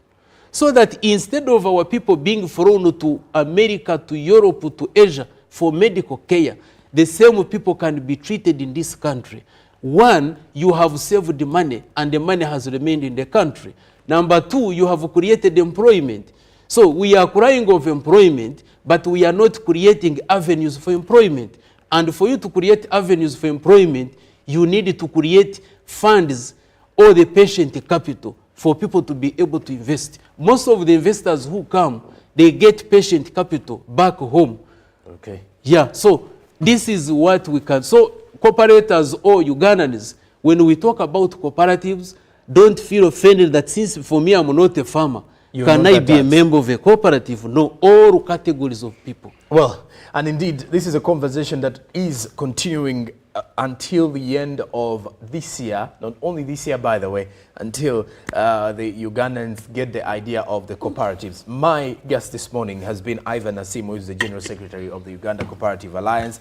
And our conversation today was following the consultation that were made countrywide in regards to making sure that Ugandans buy the idea of having a country or a national cooperative bank. So we wait and see when that will be established, but the hopes are high. And of course, with these consultations done, the expectations are we will surely be having our national cooperative bank. Thank you very much, sir, and to all our dear viewers for being part of this conversation. Thank you so much, moderator. I want to thank all our viewers. I want to thank UBC. All Ugandans, let's join hands to have a cooperative bank up and running. Hey, thank you. All right. Now, Ruben Pima Chibirango comes up shortly after with the latest from the world of sports. Stick around. Good morning.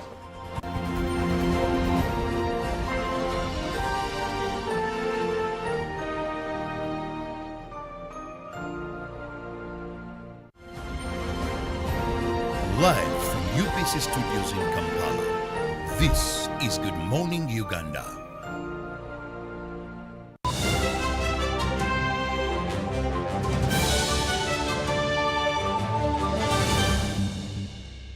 Was brought to you by Just take a polite loan of 200k to stock on my shop.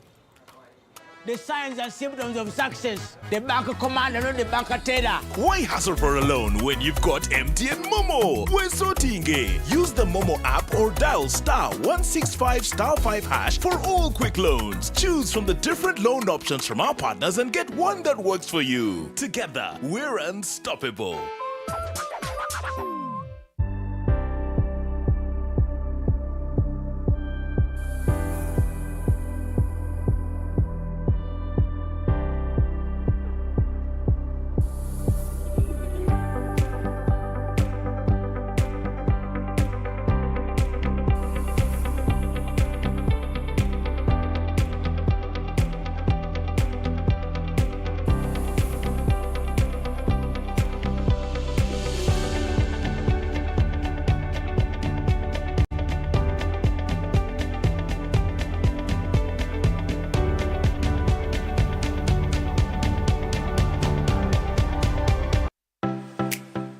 UBC is the national public broadcaster. We educate, inform, entertain, and inspire our audiences.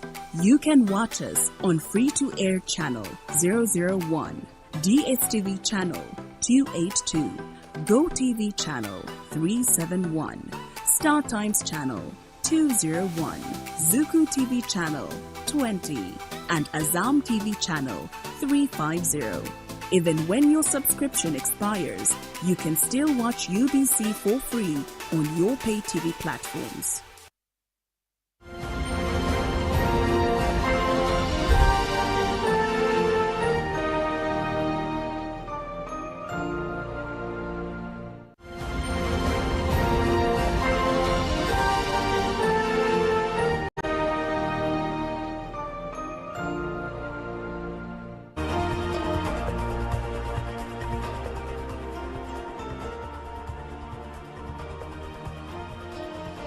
Good morning, my name is Ruben. Of course, I'm in the company of John Barnes. We have a lot to talk about in a few minutes.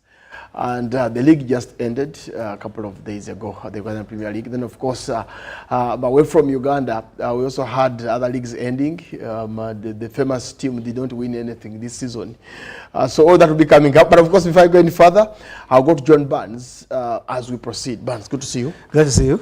Morning. Morning to you. How are you? You're looking as somebody who has had enough massage over the weekend. No, I allow myself to rest, Ruben. At this age of mine, I allow myself to rest. Okay. I can no longer do the things I did 20 years ago. No. I respect my body so much. Okay. If I tell you my age, you'll not believe it. But so on a side note, Barnes, I did actually see. I didn't attend the burial, but I saw pictures coming through from our colleagues. But when the late Kajuba was laid to rest a few hours or days ago.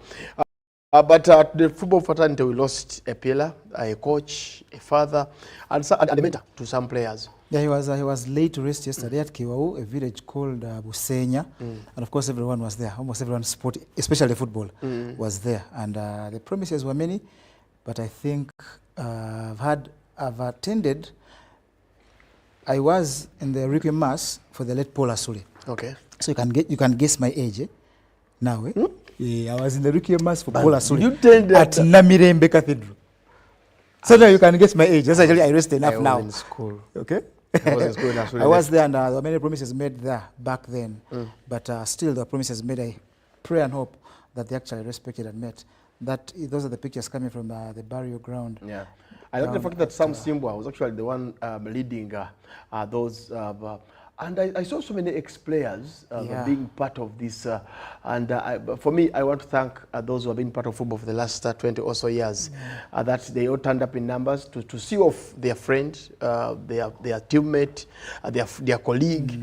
But it was actually a sad moment, man. It was a very sad moment, but one that we've got to pick lessons from. Please, Ugandans, regularly, let's go for those checkups.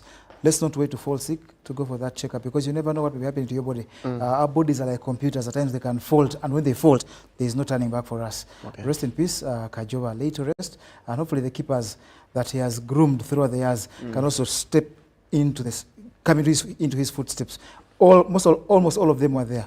Those in the country, led by the Machurio Dennis Onyango. He was part of that congregation down there at Kiwau yesterday for that 4 p.m.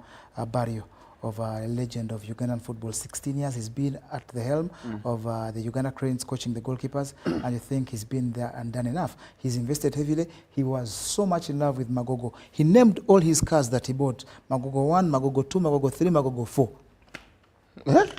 Okay, but away from the sad moments into into victories.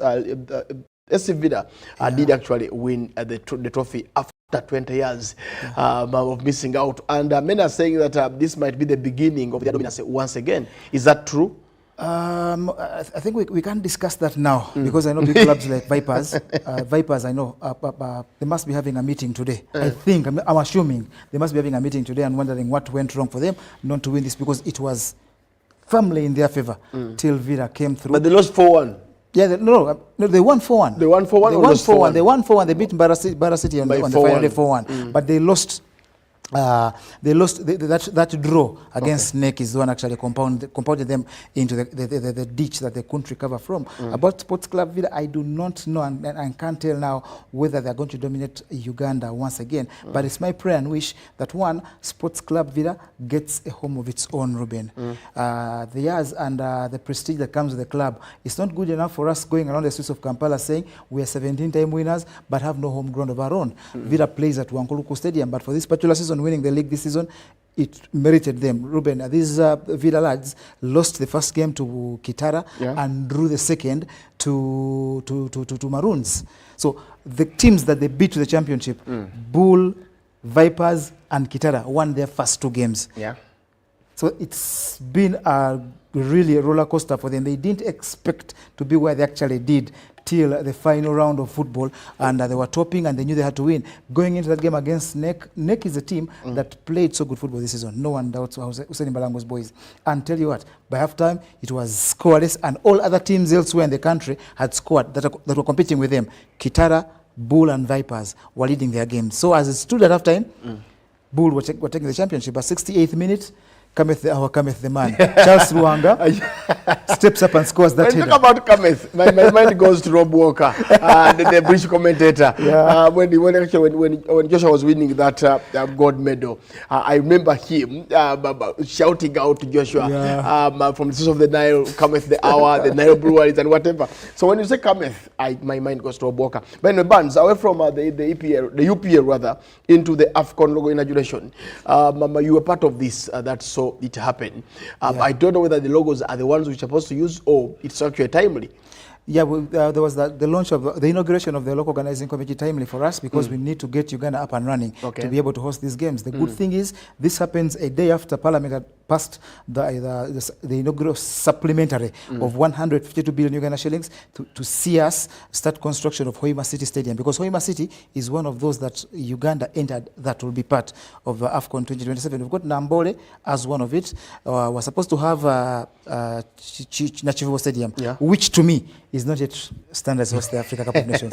In all due respect to everyone that is attached to Nachivubo, we are not yet there yet. There are many things that are surrounding the stadium that don't enable it to host games of such a magnitude. Maybe training sessions they can, but for the proper games, I highly doubt as it stands at the moment. So the local organizing committee set up by the First Lady, and she is the chairperson, assisted by the State Minister for Sports, Peter Ogwang, a couple of other eminent persons on various committees. For me, when I see Mark Sally, I feel happy that we are represented. And of course his experience and love for the game shows that Mark, we might have the best AFCON ever. And it's our first time, but of course having the right people in the right positions regarding the Pamoja preparations, I believe we can achieve it. We can achieve everything. Yeah, I think all the lads they chose on the various committees are very highly respected people. There is your own Justice Mugisha is heading the sports bit of it. Okay. Ofed, I can remember. The one of USA? Yeah, the one was here. I also show Ambrose Tashobia and your friend Ogwel. Yeah, Ogwel is heading the mobilization of finances. Ambrose Tashobia is heading the infrastructure part. There's Dr. Mujimba is heading communication and marketing. There is who is this? The ED of National Planning Authority, Muvawala, I forget the second name, is also part of the team. Now, there are lots of people. You talk about, there's the local organizing committee, then there are guys that head the 7 sub-committees that will lead football as we go into AFCON 2027. And then there are lots of other guys below. For example, Mark Sally is on the communication and marketing part of the team. Then, of course, there's Magogo as a Federation of Uganda Football Association president is a part of the team. Then there's someone, I forget the name, who is in charge of government services. Of course, we can't secure or have AFCON 2027 without government, because they played a big part in winning us that bid there. And of course, they will be integral as we enter into that. But I remind Ugandans, all of us can actually reap from this if you plan early and now. Okay, Barnes, I hosted the team here when we qualified for the World Cup, Cricket World Cup, and I remember having the captain and of course the interim coach at the time. Was it Onyango, if my memory is right? It was. So as we prepare for the Cricket World Cup, the team that was called up for me, I want to report to you as well that the team that was called up for this is actually ready to take us to the next level. Absolutely. All those lads led by Brian Masaba in captaincy, Simon Sesazi, Roger Mukasa, Franco Nsubuga, Alpesh Ramjani, Ronak Patel, Riazat Alisha, the vice captain. There's a young man called Juma Miyaji. He's been there playing for Uganda at underage level of the World Cup. He's back. We go to the West Indies. We play against Afghanistan on the 4th of June. We are in Group C that has us. Afghanistan, we play first. Then we shall play Papua New Guinea on the 6th. We play Afghanistan on the 4th of June. We shall play Papua New Guinea on the 6th of June. Then we play West Indies. West Indies have won this, and they're at home. They've won this 2 times before, so it's going to be a big and monumental game for us on the day we celebrate our heroes in Uganda. Okay. Then we shall rest a couple of days, I think 5-6 days, before we conclude our group against New Zealand. It's a big ask, but let's celebrate the moment. We are at the World Cup. We are one of the 20 teams best T20 cricket playing teams in the world. Let's celebrate that. So all of you guys that are naysayers, you just participate and come back home. No, let's first celebrate that. Like all the naysayers, first keep quiet a little bit. Okay. Let's celebrate the moment. We are part of the 20 best T20 teams in Africa, in the world.